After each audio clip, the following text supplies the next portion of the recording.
Hey everyone, it's Amy from Elysian Acres Soap, and today I am going to be attempting to make a hybrid stained glass designed soap.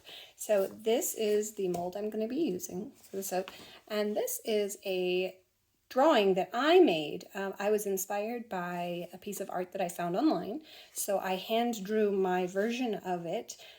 But I made some alterations, mainly adding in all these black lines that are meant to mimic a stained glass effect. So, of course, with stained glass, you have the leading that connects each piece of glass. So I had to black out all of the lines and connect them to make it work. So hopefully this will work. We're going to find out together. So what I'm going to start by doing is making a white base layer of cold processed goat milk soap. I'm going to be reserving a little bit of that batter and using activated charcoal to turn it black. And this is what I'm going to use to pipe these black lines on top of the white soap. Then once that black is set, I'm going to be adding colored melt and pour soap into these areas. And hopefully it's going to have a really cool effect and look like stained glass when all is said and done. So let's make some soap. I have all of my base oils melted here, all ready to go. And I also have my frozen goat buttermilk, actually. So this is buttermilk that I make fresh from my goat out in my yard. Her name is Charity. And I just freeze it. I freeze it actually in soap molds so that it just is nice measured chunks. And to that, I just need to start slowly adding my lye. So I am doing a very steep water discount for this soap, which means that I'm not using a high ratio of water, or in this case, milk, to the lye. There's a few reasons that I'm doing that. The first is that I want the base soap to set up very quickly, and it will set up quickly when there's not a lot of liquid in it to begin with. And also, because this is a hybrid soap and I'm using melt and pour with the cold process soap, melt and pour, of course, does not have to cure. It does not lose water weight as it cures and as it sits. On the contrary, it actually is hygroscopic, which means that it attracts water to itself. And what it could do in this soap is pull that moisture from the cold process soap into the melt and pour and make it a gooey mess. And I don't want that necessarily. So what I'm trying to do is use less liquid in the base soap to begin with, so that there's less that melt and pour can pull out of it.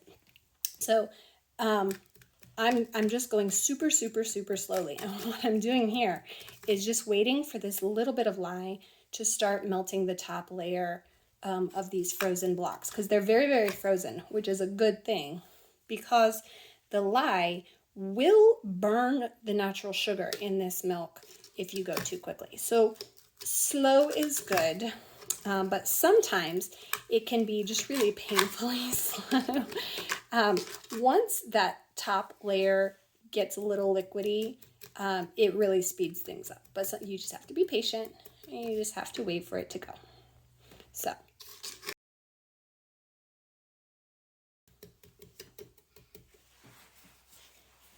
And now that it's a little bit gooey on top, I can start adding a bit more lye, and it'll start to go a little faster now.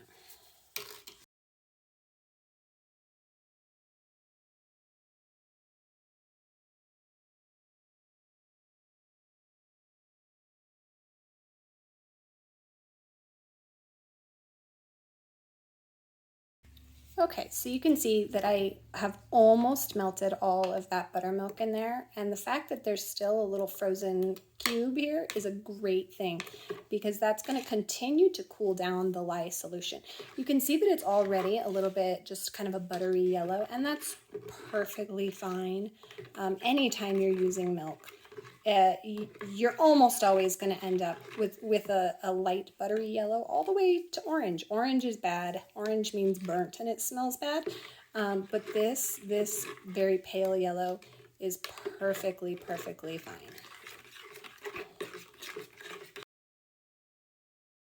Okay, I like to give my mixing container a scrape down the sides just to make sure there are no unincorporated lye crystals in there. And then what I always do for my milk soaps is I go ahead and stick blend the lye solution just to make sure that all of that lye is fully incorporated and you're not going to have any crystals or chunks in there. Okay. Since I am doing a really mostly a single color batch, this is going to be a pretty easy process.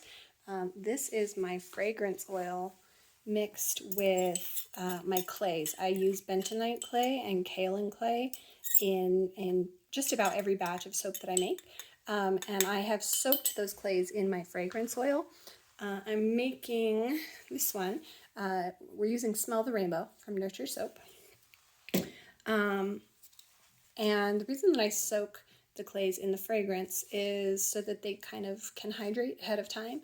And it also is supposed to help that fragrance to carry through the batch and just be stronger and last longer and better all around. So in with my lye solution to my melted oils.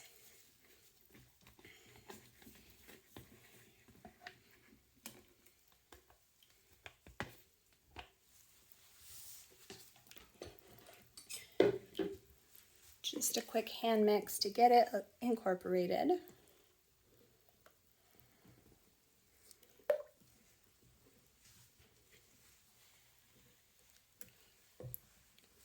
And then I'm going to go ahead and add my clays and my fragrance right now.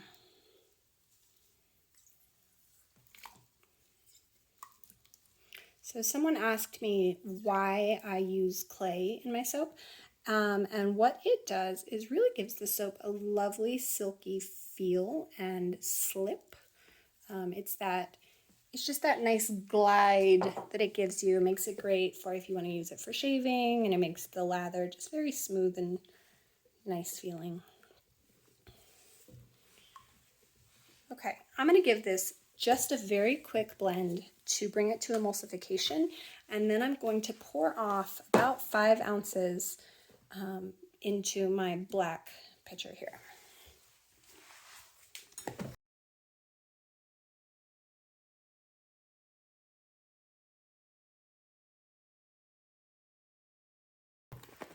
That's it.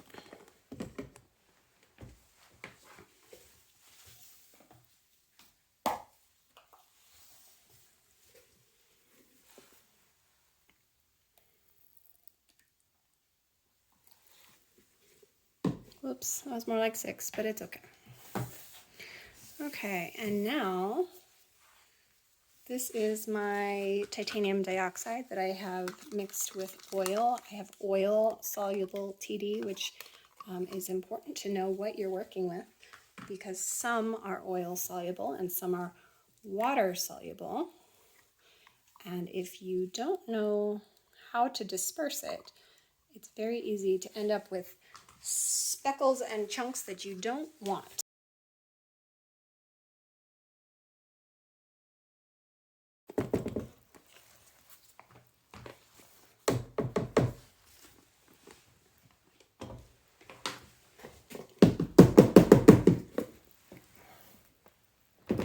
Okay.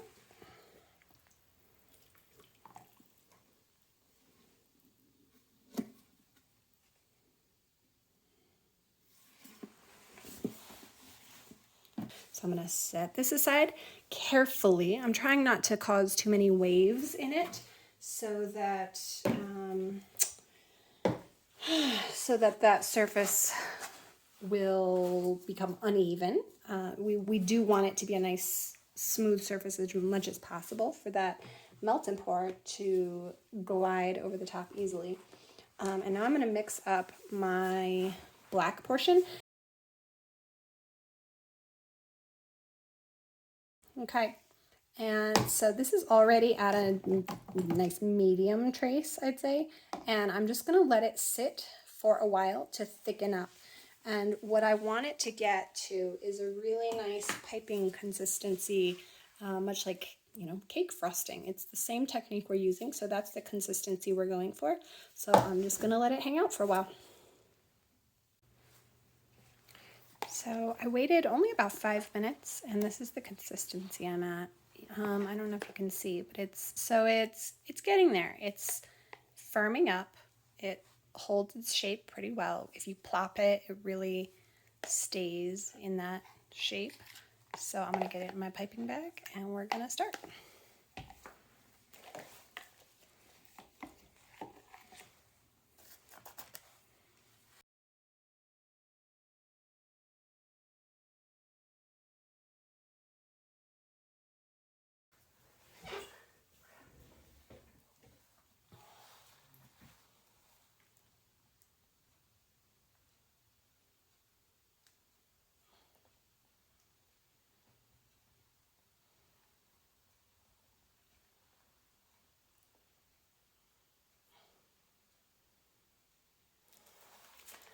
Ooh, my hands are shaking so much.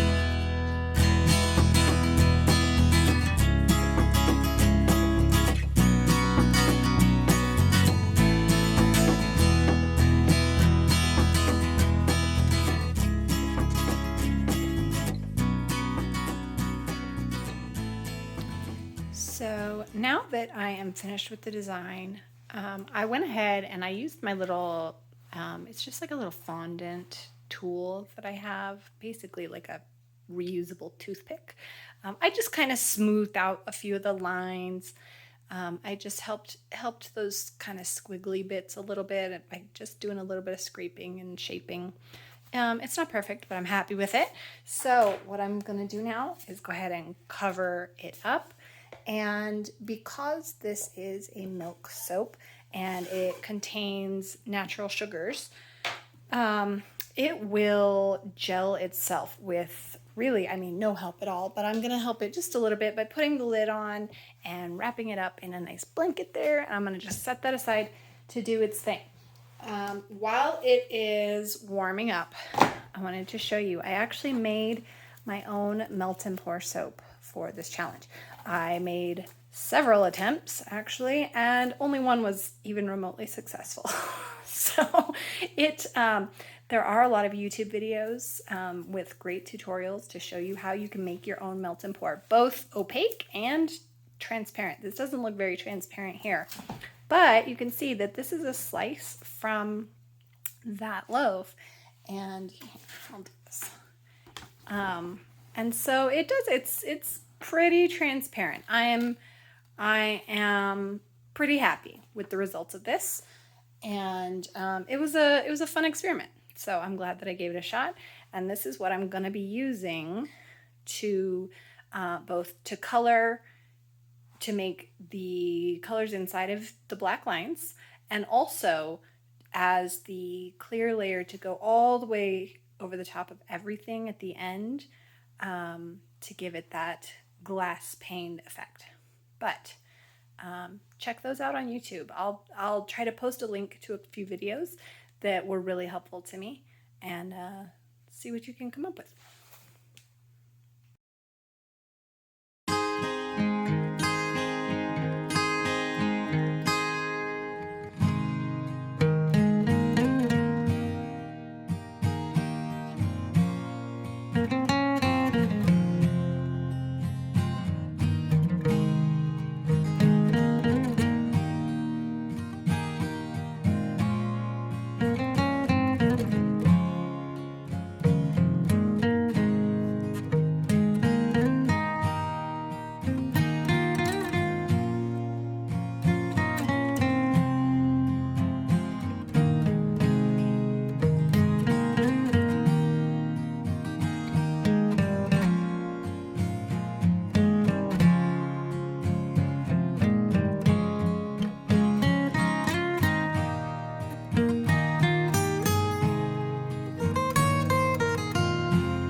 Here it is the next day. So I have unmolded it and I'm just letting it sit out so that that cold process layer on the bottom can, be exposed to air, firm up, and get ready for cutting. Although it's really quite firm already.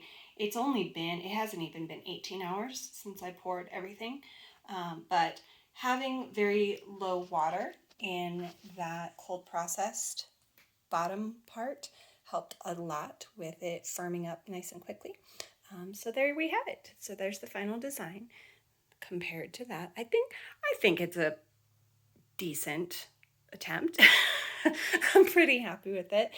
Of course, there's some issues that I would change, but I really like. You can see, so there you can see the cross section where the melt and pour is laying on top, and it gives it a really cool kind of 3D effect. So now it is time to cut, and this one's going to be hard to cut, guys. I'm struggling with this one. I don't really want to slice into it, but here we go.